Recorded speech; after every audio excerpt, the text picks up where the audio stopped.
کہ اس نے ہمیں یہ موقع دیا کہ آج ہم یہاں پر جمع ہوئے ہیں، اور میں سمجھتا ہوں کہ یہ اپنی نوعیت کا ایک منفرد ٹاپک ہے جو آج ہم ڈسکس کرنے جا رہے ہیں یا جس پر ہم آج گفتگو کریں گے۔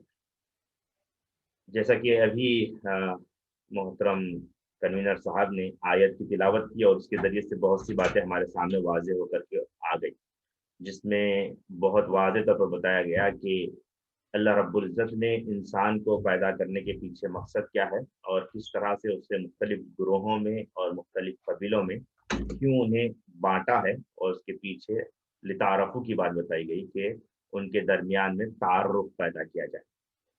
تو تعلق اور خونی رشتہ، یہ پہلی گفتگو کا ہمارا موضوع ہے جس پر ہم ذرا سا گفتگو کریں گے کہ تعلق کہتے کسے ہیں اور خونی رشتہ کسے کہتے ہیں۔ جیسے بھائی بہن کا رشتہ ہے، ماں باپ کا رشتہ ہے، شوہر اور بیوی کا رشتہ ہے، اور اس طرح مختلف طرح کے رشتے ہوتے ہیں، لوگوں کے درمیان میں رشتے ہوتے ہیں، سوشل آرگنائزیشن کے رشتے ہوتے ہیں، اس طرح کے مختلف رشتے ہوتے ہیں، خونی رشتے بھی ہوتے ہیں۔ تعلق اور رشتے میں ایک بہت باریک فرق ہے جسے ہمیں سمجھنا چاہیے۔ تعلق تو کسی کے ساتھ بھی ہو سکتا ہے، خونی رشتہ بھی کسی کے ساتھ بھی ہو سکتا ہے۔ خونی رشتے میں سب سے امپورٹنٹ یہ ہے کہ رشتہ تو ہوگا، لیکن وہ تعلق کی جو گرما گرمی ہے وہ بعض اوقات نہیں رہ پاتی ہے۔ تو خونی رشتہ بھی ہو، پھر اس کے ساتھ ساتھ اس میں تعلق بھی ہو۔ جیسے مثال کے طور پر شوہر اور بیوی زندگی گزار رہے ہیں، بہت سالوں سے زندگی گزار رہے ہیں، دونوں کے درمیان میں خونی رشتہ تو ہے، یا ایک بھائی دو بھائی ہیں، دونوں ایک دوسرے کے ساتھ ملتے ہیں، سلام کرتے ہیں، اور دونوں نمازوں میں ملتے ہیں، بہت کچھ ہوتا ہے، گفتگو ہوتی ہے فیملی کے بارے میں، یہ خونی رشتہ تو موجود ہے۔ لیکن اگر اس میں دکھ سکھ پر ایک دوسرے کی مدد نہ کی جائے، یا ایک دوسرے کے چیزوں کو سمجھا نہ جائے، تو یہ تعلق نہیں ہے، خونی رشتہ موجود ہے۔ اسپیشلی اگر آپ باپ اور بیٹے کے رشتے کو دیکھیں گے تو آپ کو سمجھ میں آئے گا کہ خونی رشتہ بہت مستحکم ہے، لیکن باپ بچے سے اتنا کلوز نہیں ہے جتنا کہ ہونا چاہیے، یا بیٹا جو ہے باپ سے اتنا کلوز نہیں ہے، یعنی باپ اتنا کلوز نہیں ہے کہ بیٹا اپنی ہر وہ بات رکھے، اپنی ہر وہ پرابلم کو باپ سے شیئر کرنے کے قابل ہو جائے۔ تو یہ تعلق کی کمی کی وجہ سے یہ ایشو آتے ہیں۔ اس میں تعلق کو سمجھنے کے لیے میں 4 باتیں آپ کو بتاتا ہوں۔ پہلے یہ کہ تعلق میں سب سے امپورٹنٹ اسپیکٹ یہ ہے کہ آدمی ایک دوسرے پر اعتبار کر سکے، ایک دوسرے پر بھروسہ کر سکے، ٹرسٹ کر سکے۔ یہ تعلق کی سب سے بنیادی کیل ہے جو ہمیں سمجھنا چاہیے۔ اگر کسی کا خونی رشتہ ہے لیکن بھروسہ نہیں ہے تو یہ تعلق اس میں پیدا نہیں ہوا۔ دوسرا یہ ہے کہ جب اس کی معیت ہو، اس کے ساتھ ہو آدمی، تو ایک خوشگوار اسے ایک فیلنگ آئے۔ اگر تعلق نہیں ہے تو یہ خوشگوار فیلنگ نہیں آئے گی، تو یہ بہت امپورٹنٹ ہے۔